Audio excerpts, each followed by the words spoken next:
chiedendo perché ultimamente piove così tanto e perché da alcuni fiumi esce dell'acqua? Perché sembra schio e come si dice da noi altri, schio ordinal di Dio. Ma non sono a scherzare. Quando piove molto, la terra beve troppa acqua e la fa uscire dai fiumi.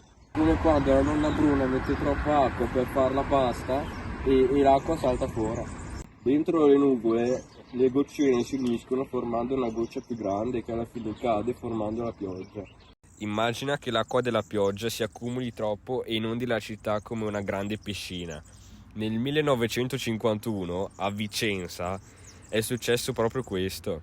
Molte strade e case sono state sommerse dall'acqua.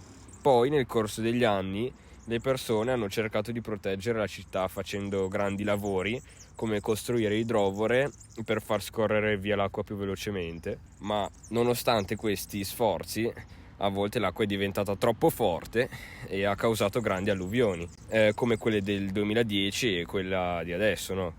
Nel 2010 il fiume Bacchiglione e altri corsi d'acqua esondarono a causa di forti piogge. La deforestazione, l'urbanizzazione e il cambiamento climatico aumentano il rischio di alluvioni e hanno provocato ciò che sta avvenendo in questo momento. Esistono diversi modi di prevenzione alle alluvioni, ad esempio i bacini di laminazione, le casse di espansione, i giardini pluviali e le pavimentazioni permeabili. Nonno, ma cosa sono i bacini di laminazione? I bacini di laminazione sono aree che raccolgono l'acqua piovana in eccesso, riducendo il rischio di allagamenti.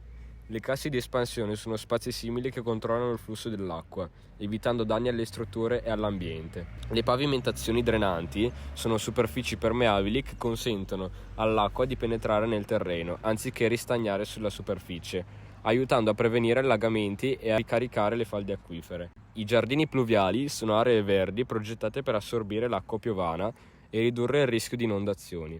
In sintesi, tutti questi elementi contribuiscono a gestire e a mitigare i problemi legati all'acqua piovana.